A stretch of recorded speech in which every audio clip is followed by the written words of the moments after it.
अस्सलामुअलैकुम वरहमतुल्लाहि वबरकातुहू। आज का जो हमारा मौजू है, इंतहाई दुखी परेशान कुन, जो बहुत सी अनगिनत औरतों की जान ले गया। और जान ही नहीं ले गया बल्कि जान से पहले बहुत ज़्यादा दुख दर्द अज़ियत करब से मरीज़ा को गुज़रना पड़ता है और बहुत परेशानी, बहुत तकलीफ़। आज का हमारा मौजू छाती का कैंसर है। उसमें गिल्टियाँ, रसौलियाँ, ट्यूमर, दर्द, सोजिश, वरम। तो बहरहाल जो ब्रेस्ट कैंसर है, ये इस दौर का तेज़ी से फैलने वाला मर्ज़ है। ब्रेस्ट में होने वाली जो गिल्टियाँ हैं, छाती में जो गिल्टियाँ बनती हैं, अमूमन उसकी दो किस्में होती हैं। एक होती है सल्ब लेफी सुला। सुला से मुराद यहाँ पे रसौली है, सीन, लाम, ऐन और मद।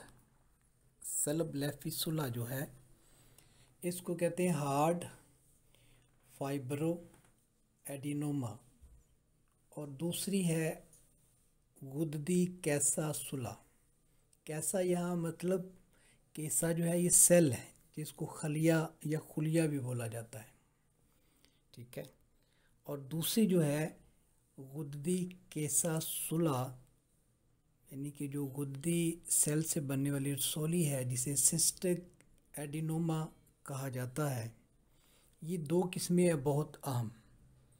अब आते हैं पहली किस्म की तरफ, हार्ड फाइब्रो एडिनोमा, ठीक है। हार्ड फाइब्रो एडिनोमा जो है, ये सल्बी गुद्दी सुला एक मुखात और कदरे लचकदार हजूम की सूरत में ज़ाहिर होता है।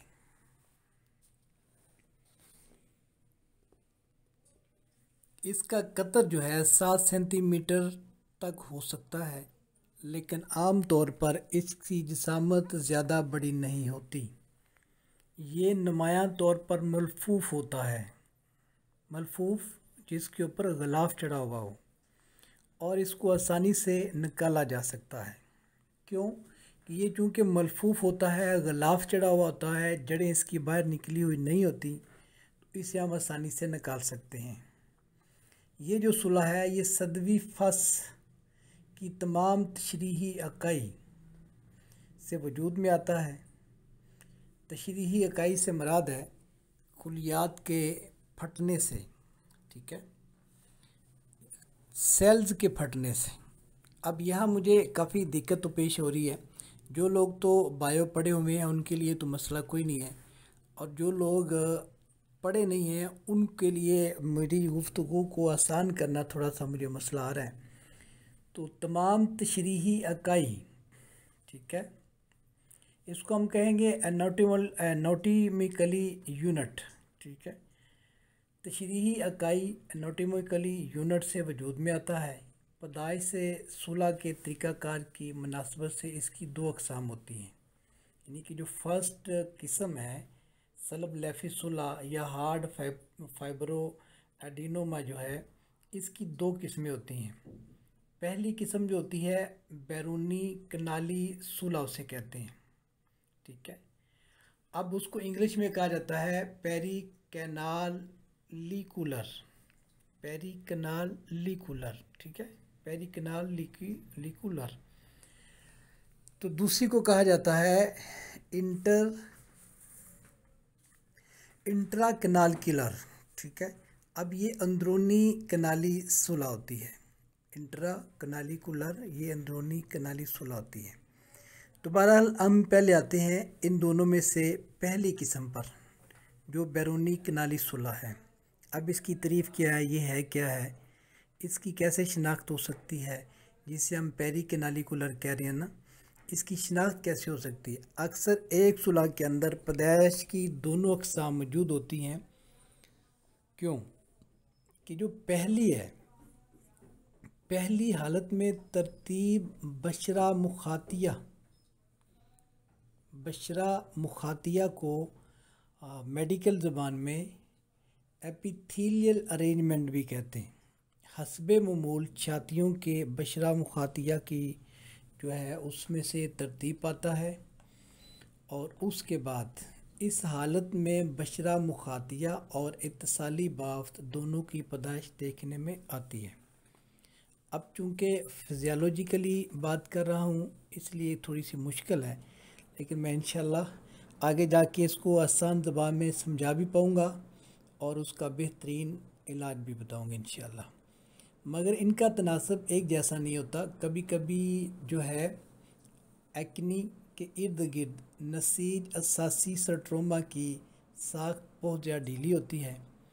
इस सुलह के अंदर की पैदाइश नोयत पस्तान की हस्बे मामूल नशोनुमा की मानंद होती है।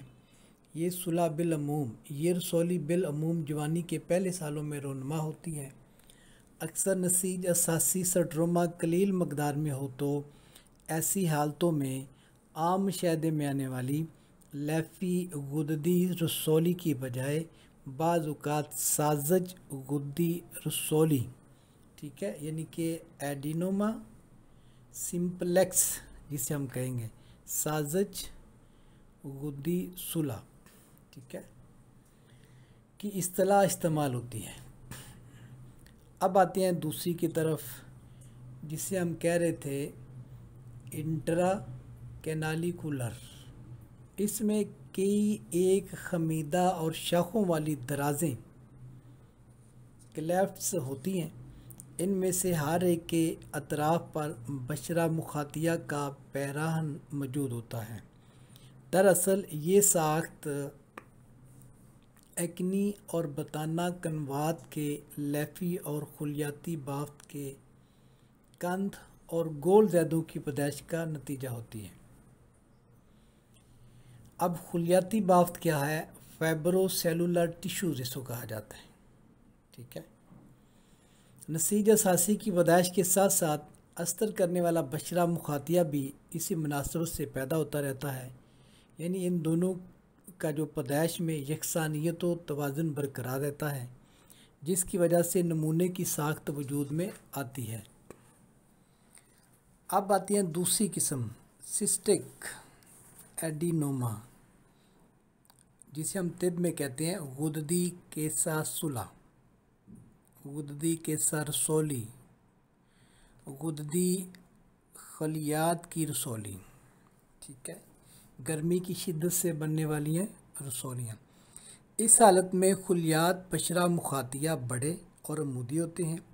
अक्सर सिस्ट्स के अंदर हिल्मी यानी पेप्लीफॉर्म पैदाइशें भी वजूद में आती हैं।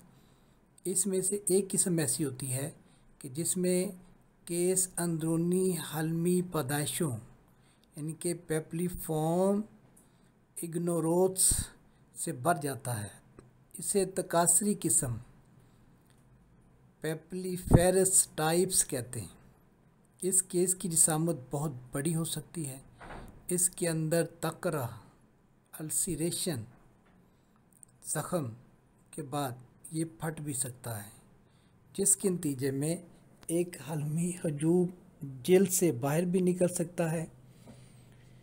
इस किस्म की पैदाइश खसूसियात के लिहाज से आम तौर पर साज़ज होती है, यानी कि सिंपल होती है, सादा होती है, मगर कभी कभी इनमें सरतानी तब्दीली हो जाती है। अब आते हैं सरतानी सुलआत, कैंसर वाली गिल्टियाँ या रसौलियाँ। इसे कहते हैं मैलिग्नेंट ट्यूमर्स, मैलिग्नेंट ट्यूमर्स, सरतानी सुलात, कैंसर की रसौलियाँ। ये आमतौर पर 30 साल से ज़ायद की ख़वातीन में पाया जाता है। सरतान सदवी की कई अक़साम बयान की जाती हैं, लेकिन हकीकत में गौर करने से सबब की खसूसियात यकसान नौइयत की हैं। सरतान सदवी की जो है इसकी बहुत सी वजूह है और बहुत ज़्यादा ये होता है। इसे हम कहते हैं सीरियोस फॉर्म। इसमें अजाफे की बजाय ज़्यादा होता है, कंट्रैक्शन जो है वो ज़्यादा होता है और कुछ हिस्सों का अंदरूनी जानब सिकुड़ने का रुझान हो जाता है। चनाचे ऐसी हालतों में मरीज़ा के सीधा होने की सूरत में मुतासरा तरफ बटनी ऊपर की जानब उठी हुई महसूस होती है। सरतान की ये किस्म छाती के किसी हिस्सा में भी हो सकती है, लेकिन बलाई और बैरूनी हिस्सा में जो है ये ज़्यादा होती है। इसकी वजह से एक गैर मुअय्यन हाशियों वाला सलब हिस्सा वजूद में आता है। घुटनी जो है इसमें अक्सर खिंचावट पैदा हो जाती है। गैर मुअय्यन हाशियों वाला सलब वजूद में आ जाता है और दरमियानी हिस्सों में इस खबीस पैदाइश की ज़द में आने की सूरत में घुटनी की खिंचावट में नुमाया दर्जे की होती है। बीमारी की ज़द में आने के थोड़े अरसा बाद अबती गुदत जाज़बा बहुत मुतासर हो जाते हैं। ये सूझकर गिल्टियों की सूरत इख्तियार कर लेते हैं और आहिस्ता आहिस्ता जिल्द की अरूक जाज़बा और गुदत जाज़बा तक बीमारी सरायत कर जाती है। छाती की मुतासरा जिल्द बहुत सख्त और तबीज़ हो जाती है। अब आते हैं ब्रेस्ट कैंसर की आम अलामात। आजकल छाती के कैंसर की वबा आम है, किसी उम्र में भी हो सकता है, लेकिन अक्सर 30 साल से ज़ायद उम्र की ख़वातीन में होता है। छाती कैंसर की इब्तदा एक ख़ास किस्म के उबार या सख्त गिल्टी की सूरत में होती है। पहल जिल्द के अंदर महसूस होता है, फिर ज़ाहिर जिल्द तक वाज़ी हो जाता है। मर्द का एहसास इब्तदा में नहीं होता क्योंकि गिल्टी में दर्द नहीं होता, महज एक उबार सा मालूम होता है जो वक्त गुजरने के साथ साथ बढ़ता है और वर्म हो जाता है और शदीद दर्द होता है, ताकि वर्म पुख्ता होकर फट जाता है जिससे सुर्खी माइल मवाद बहता है। ब्रेस्ट कैंसर में रसौलियों की वुसअत बगल के नीचे, पेट के नीचे नसवानी अज़ा तक जा पहुंचती है, लेकिन ट्यूमर्स के इस फैलाव में काफ़ी वक्त लग जाता है। ब्रेस्ट में मौजूद उभार या गिल्टी ज़रूरी नहीं कि वो कैंसर की हो, लेकिन आम तौर पर सादा गिल्टी होती है जो आम गर्मी तरी वाली अद्वियात से तहलील हो जाती हैं। लेकिन जब वो खबीस हो तो इनके कैंसर वाली बन जाए तो इसमें मवाद मुतफ़न होकर कैंसर की सूरत इख्तियार कर लेता है। लिहाजा इसका पर वक्त सही इलाज कराना ज़रूरी है। छाती में मुस्तकिल दर्द वाक़यातन किसी अहम मर्द की तरफ रहनुमाई करता है, इशारा करता है। मसलन छाती में गिल्टी या कई गिल्टियाँ, छाती में इन्फेक्शन, छाती की टीबी, छाती पर खारश, छाती का कैंसर वगैरह। इन अमराज में दर्द की नोयत मर्द के एतबार से होती है, किसी में ज़्यादा किसी में कम। तशख़ीस के बाद अगर गिल्टी सादा है तो इसका इलाज जल्द हो जाएगा और जल्द इलाज करें। अगर खबीस यानी कैंसर की है गिल्टी जो है तो फौरी तौर पर तमाम मुनासिब तदाबीर बुरोए कार लाकर इससे निजात हासिल करने की कोशिश करें और मर्द के मुकम्मल ख़ात्मे तक पूरी जिद्दोजहद करें। ये लफ्ज़ जिद्दोजहद है, ये जद्दोजहद या जो भी आम तौर पे बोला जाता है, बाकी इसकी जो भी प्रोनाउंसिएशन होगी वो गलत होगी। अगर मुआलिज को शक हो तो छाती का ख़ास एक्सरे जिसे मीमोग्राफी कहते हैं करवाए। इससे बीमारी की नोयत समझने में आसानी हो जाती है। अलबत्ता कैंसर का हुक्म लगाने से पहले बायोप्सी ज़रूर कराएं। हतमी तशख़ीस के बाद तिब जदीद में छाती कटवाने के लिए बड़ा ऑपरेशन कराते हैं। इनका ख्याल है कि इस तरह इसके जरासीम दूसरे हिस्सों तक सरायत नहीं करते। इसका ज़ख़म बचने के बाद वो बरकी शुआएँ रेडिएशन के ज़रिए मर्द का मुकम्मल तौर पर ख़ात्मा करने की कोशिश करते हैं, लेकिन अफसोस ऐसे होता नहीं है क्योंकि जिस उज़व के बगाड़ से ये मर्ज़ वाक़ई हुआ था इसकी इसलाह करना इनके इलाज में शामिल ही नहीं। इसलिए वो इसी तरह के मवाद को मुसलसल बनाता रहता है।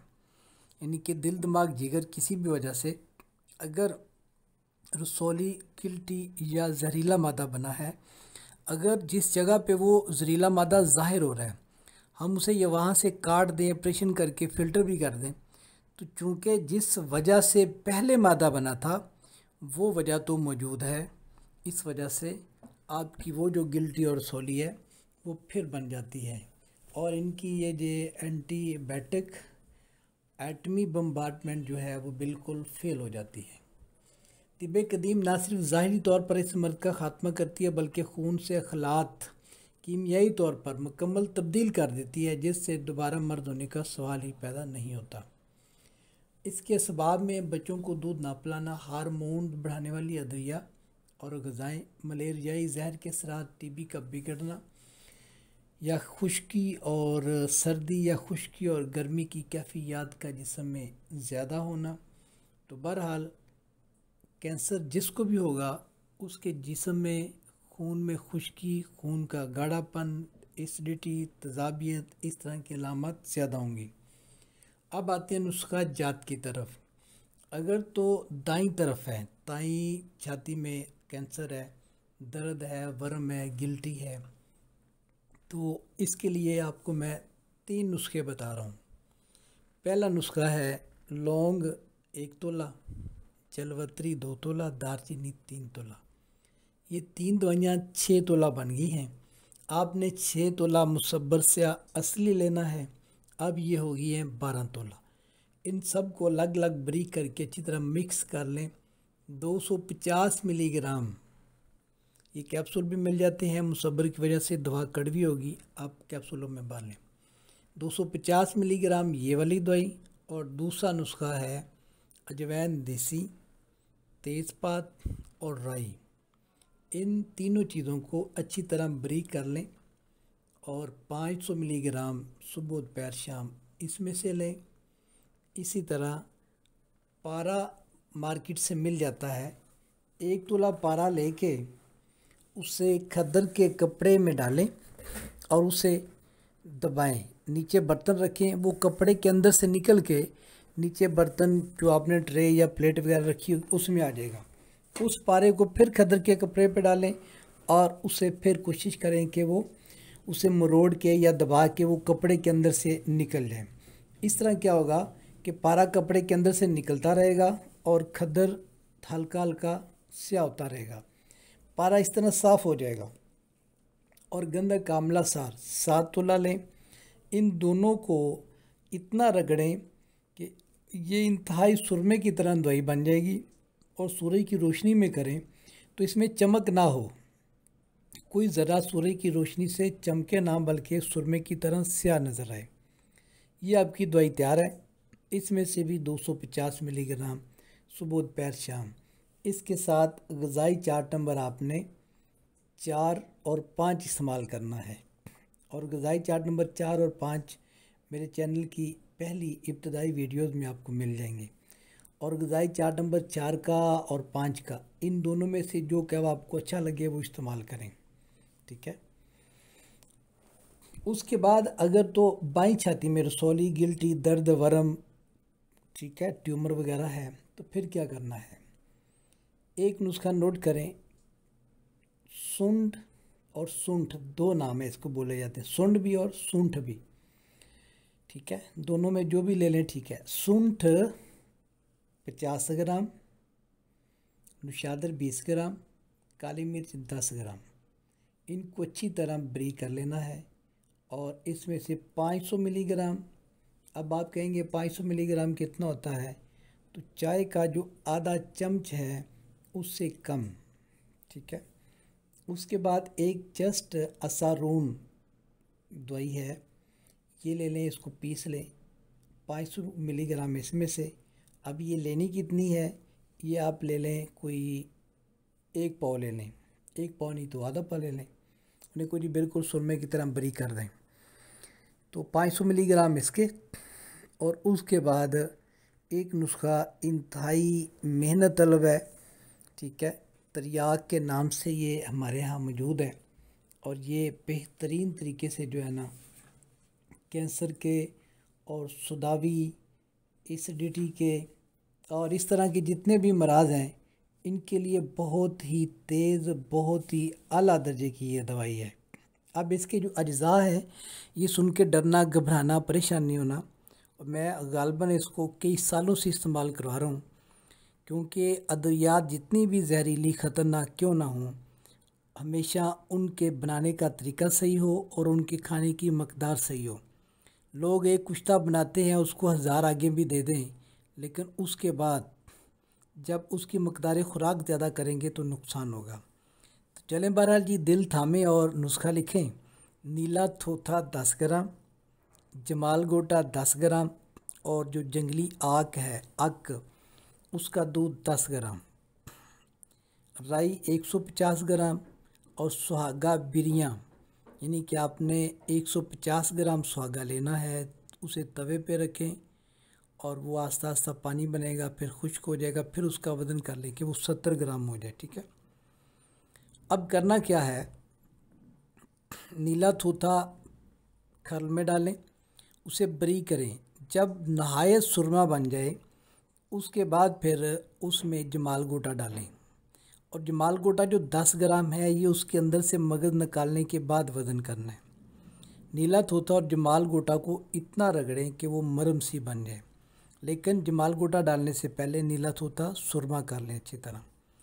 अब जब ये मरम सी बन जाए तो उसके बाद शीर मदार एक एक कतरा डालते जाएं, खल करते जाएं करते जाएं करते जाएं। जब शीर मदार बिल्कुल ख़त्म हो जाए तो फिर उसमें थोड़ा सा सुहागा डालें और खल करें। ये 17 ग्राम सुहागा होगा, इसे इंतहाई कलील मकदार में डालते जाएं और खल करते जाएं, और कोई घंटा 2 घंटे खल करें।